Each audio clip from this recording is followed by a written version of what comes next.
Please, please, please, Mr. Love, bring him back home to me. Magandang araw sa inyo mga kaibigan.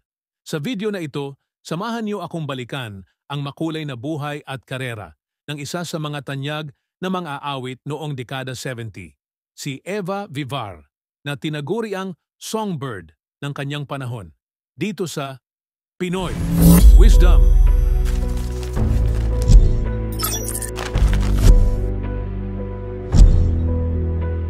Si Eva Vivar ay ipinanganak noong Pebrero 23, 1956.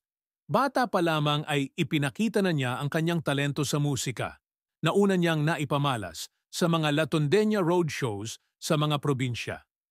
Sa murang edad na 4 na taon, pinabilib na niya ang kanyang mga tagapakinig sa kanyang husay, sa pag-awit at pagsayaw.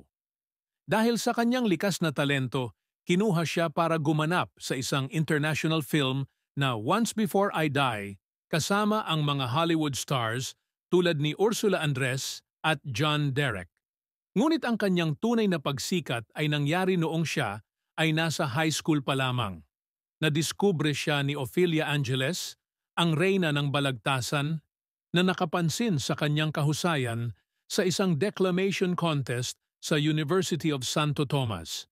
Dito nagsimula ang kanyang karera bilang isang professional singer matapos siyang hikayatin nina Angeles at ang Big Three Sullivans na mag-record sa Alpha Records. Kabilang sa kanyang mga pinasikat na awitin ay ang Mr. Love, Nobody's Child at Ako'y Iniwan Mo, mga kantang nagpatibay sa kanyang pangalan bilang isa sa mga nangungunang mga awit ng kanyang henerasyon.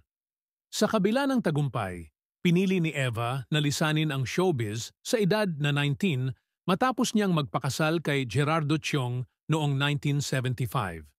Bagaman iniwan niya ang limelight, hindi niya tuluyang tinalikuran ang musika.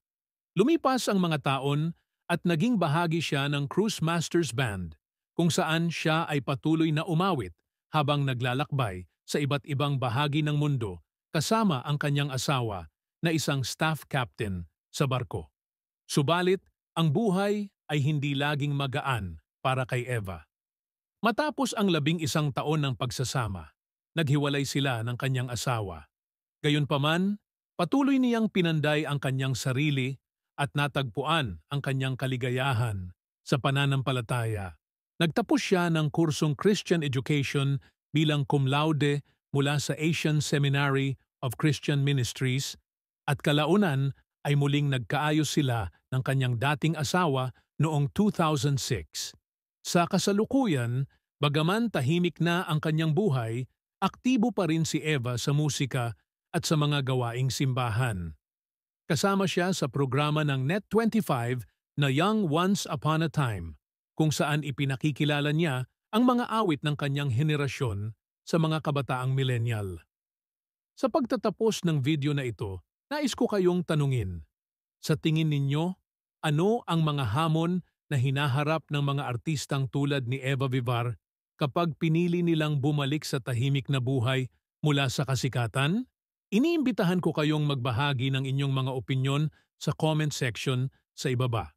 Maraming salamat sa inyong panunood at hanggang sa susunod nating kwentuhan. Dito lang sa Pinoy Wisdom.